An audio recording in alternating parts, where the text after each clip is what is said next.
This is Jackie Lukman with the Real News Network. Last week and this, Black Twitter was a flood with funny memes that seemed to make light about how Black people aren't included in the "we're going to war with Iran" sentiment because the push for this war wasn't about Black people or what Black people wanted. But all jokes aside, are Black and Latino and Native and poor white people really sitting on the sidelines of America's military actions? Or are they more involved in them than they realize or would even like to be?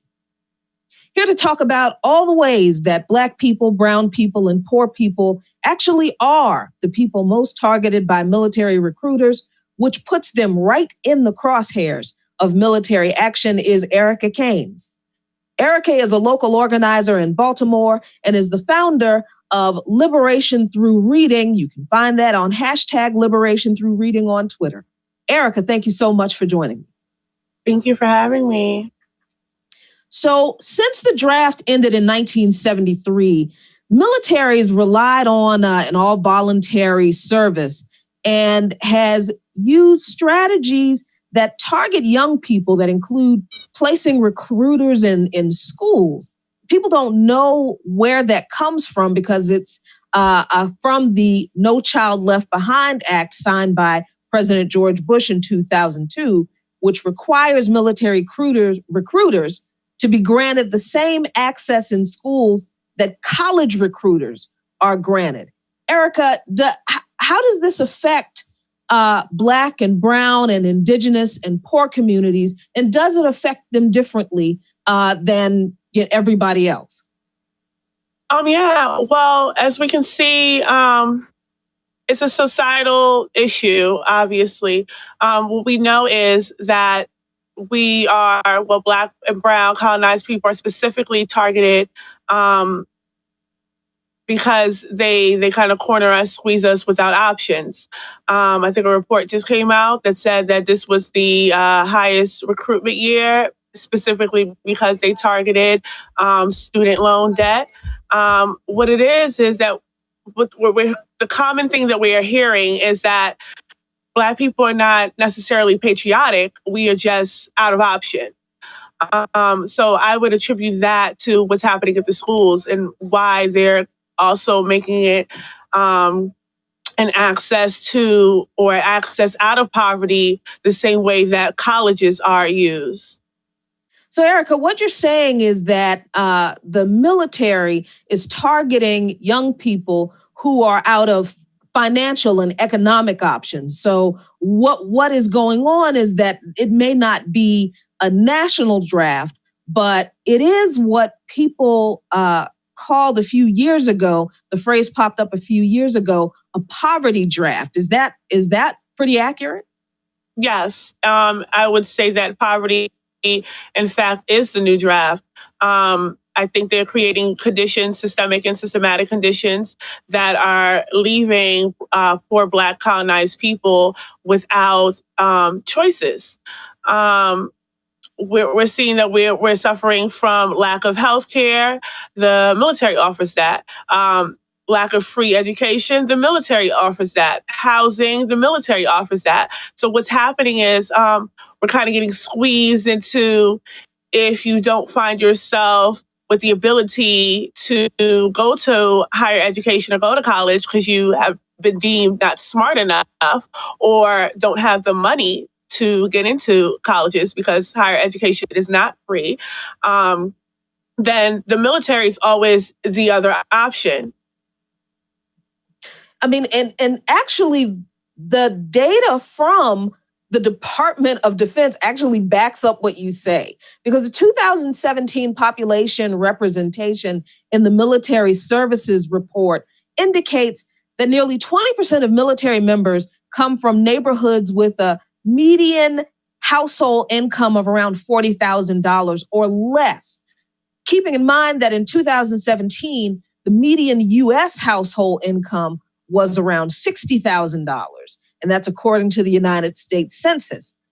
So the things that military recruiters are doing, Erica, to entice kids in high schools and sometimes even, from what I understand, middle school, to get them to sign up in the military seem pretty nefarious. Like one of the things are military sponsored video game tournaments. But what are some other ways that recruiters might entice young people to join the military that their parents may not be aware of that are going on? I mean, I talk about this often about Girl Scouts of America, just their relationship or their partnership with Raytheon. Even though that is not the military itself, it's still an extension of the military. And I think that partnership, what it does is it normalizes that relationship, or it normalizes military or the U.S. military's existence. I don't think that many people are aware that that partnership exists because a lot of the enticement with military is wrapped up in STEM or tech programs. That's a big push. And I think that we've seen that push, especially during the Obama years. And I do want to say that it was especially during those years that you could see that Black people, I don't want to say became extra patriotic, but kind of gotten used to the idea of assimilating into being an American and what that meant, and just that pride of America. And that all translated into acceptance of the military. So I want to touch on really quickly what you said about Black people in particular wanted to be accepted as American, especially under the Obama years. What's the historical reference to that? Because I think there is a unique strain of the history of Black people in this country that ties wanting to be accepted as American and military service. Can you elaborate on that a little bit? I think that I try to be cautious in how I speak about military servicemen as individuals and just the function of a military, because many Black people do join, and we do have many Black veterans. I think the difference now, though, is that when we speak to elders, we're speaking to people who were drafted. We're not necessarily speaking to people who volunteered, whereas now we have been involved in a war since I was a freshman in high school in 2001. And people have since continuously, Black people have since continuously volunteered. And that disconnect, I think, is not necessarily a product of overt patriotism or this sense of pride in America, but I think that that disconnect really occurred during the Obama years, where we got to see ourselves, somebody who looked like us represented this country that always denied us. And I think before we looked at, especially during the Bush years, we were incredibly anti-war because it was always looked at, this is a y'all thing. This is a us and them. This is not a Black people's war. But then when it became a Black president, there was no way to separate any conflicts. That is really interesting, especially because it seems like we've gone back to that sentiment in the Black community with this conflict that we are hoping is de-escalating between the United States and Iran, where, as I said at the beginning of our discussion, there were a lot of memes floating around social media, on Black Twitter, on Facebook, and on Instagram, kind of making light of the fact that this war with Iran, if it was going to exist, was not Black people's war. And I'm going to venture to say that some Native Americans and some Latino people, and certainly some brown people, certainly some poor people, expressed the idea that they were not willing to fight another rich man's war. But what were your sentiments? What were you thinking when you saw some of those memes come up on your social media timeline?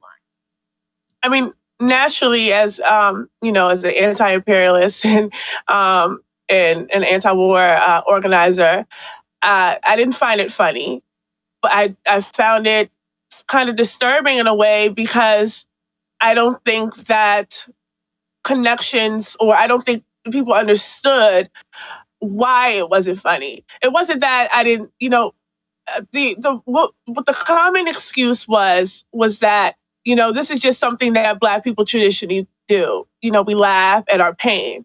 But I counter that with, but this isn't our pain. We're not the people who are going to be affected by it. And we are the people complicit in it.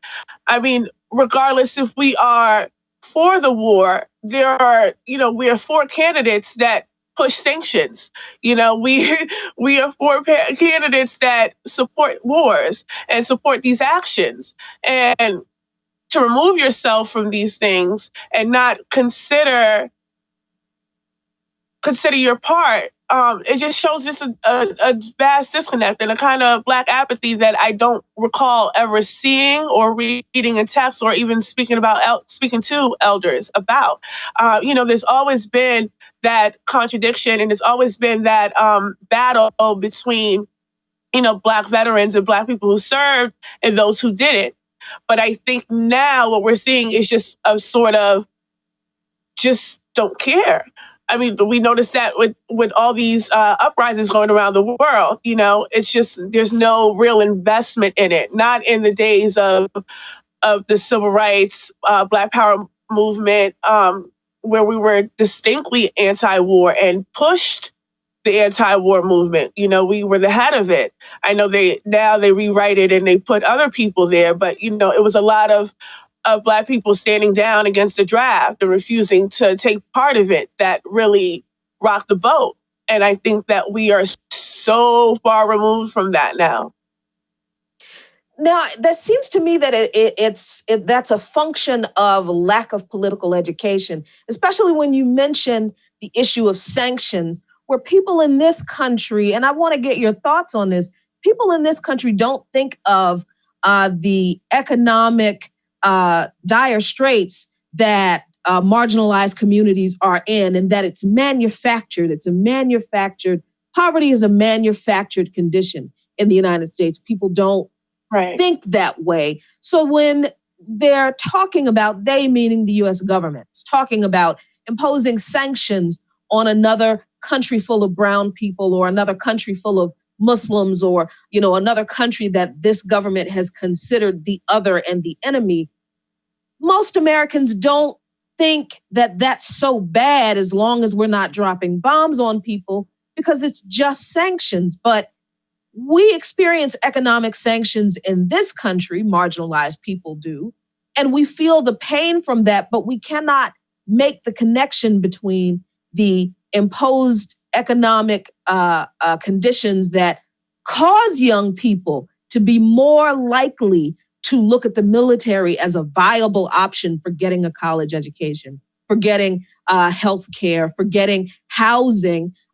We don't connect that pain, that economic pain that is created here in this country with the economic pain that's created when sanctions are imposed on another country. And so it seems easier to me for marginalized young people in this country to sign up to be a part of that imperialist machine because they lack the political education to understand the connections. What are your thoughts on that? Well, that's what I think the big part of the anti-war movement is lacking. I think a lot of the criticisms of mass protests are partly valid. I think so a lot of it is criticism for criticism's sake, but there is a point that, what do we do after we mobilize? We can chant anti-war, we can chant hands off Iran, but we have to really get the people to understand why it's important. I don't think that, I think that that's part of the reason why there's such a huge disconnect. And I think, again, that happened a lot during the Obama years where it was less, I don't think people even understand how long we've been in Afghanistan or how long we've been in that region because we haven't had to directly go there as often, or how we visualize war with people boots on the ground is not how we've been doing war these last few years.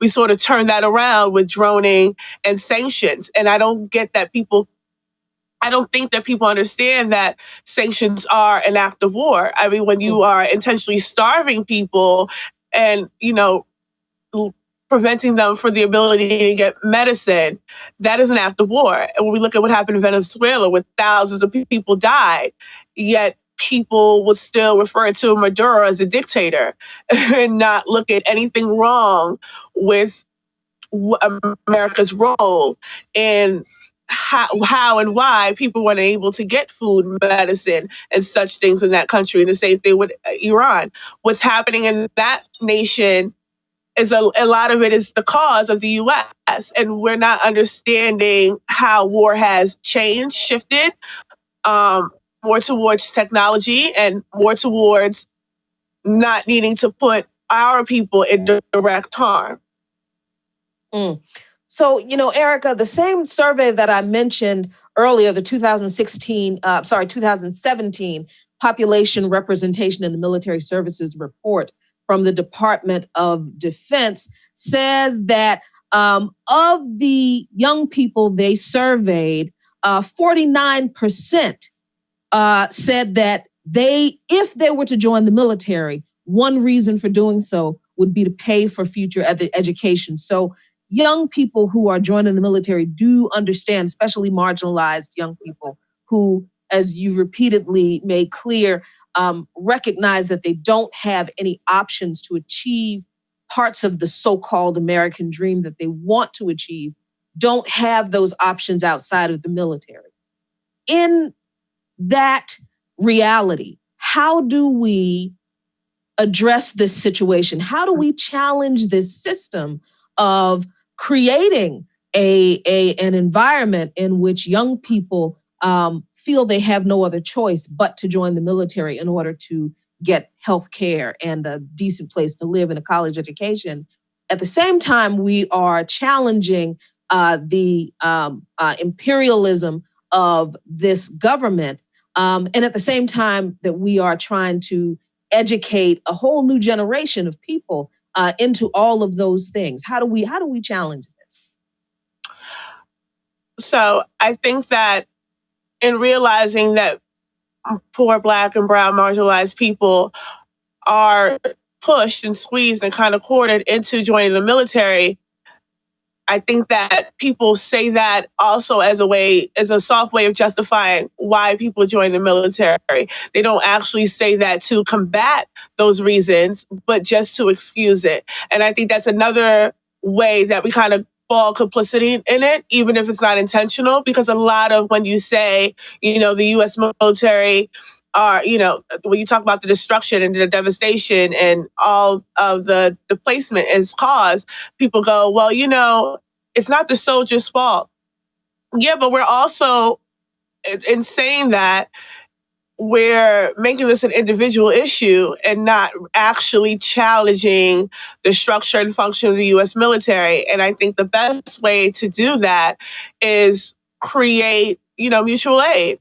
I don't think that people understand that we're not helpless. And I think that that's just a fallback to make it seem that we are pretty helpless in this and we have no choice but to join the military. And I think even in that, when we talk about why people are joining, they're joining for individual reasons. They're not joining for a communal uplifting. It's for an uplifting of themselves out of poverty or out of their situation or to a better way of life.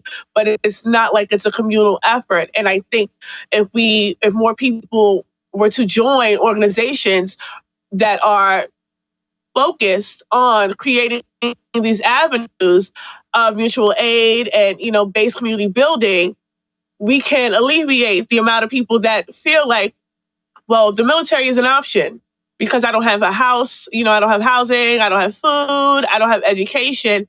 And we're helping to provide these things, or we are seriously challenging candidates, if voting is your thing and you're seriously challenging candidates about providing these things, then that's one way that we can alleviate the amount of people that do join the military. But we're not helpless. I'm sorry. Go ahead. No, you're good. So you mentioned joining organizations. What are some of the organizations that you can recommend for our viewers in Baltimore, and even some organizations that our viewers internationally and nationally can look into? I am a member of the Black Alliance for Peace, and I am in the Baltimore chapter. And this is what we do. We do political education. We do disruptions. We show up at the marches. You know, it's not just a one facet thing. It's a multifaceted. You have to combat at all angles.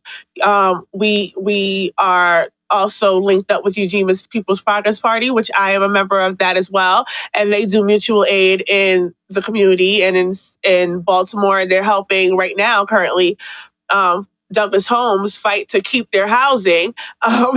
So there's different organizations of people and different avenues of ways to combat this. But I fear that we're always going to continue to fall back on there's nothing we can do, and the military is our only option. So for as long as we continue to do that, is so long as we justify the strong and long arm of U.S. imperialism, intentional or not. Well, we certainly have our work cut out for us, but we thank you so much, Erica, for coming on today and explaining why this situation with Iran really does involve Black, Brown, Native, Latin, and poor white communities, why it is their fight also. We're just fighting it from a different perspective. So thank you so much for joining me. Thank you for having me. And thank you for watching. This is Jacqueline Luqman with the Real News Network in Washington, D.C. Thanks a lot for watching. Appreciate it. But do us one more solemn favor. Hit the subscribe button below. You know you want to. Stay up on the videos.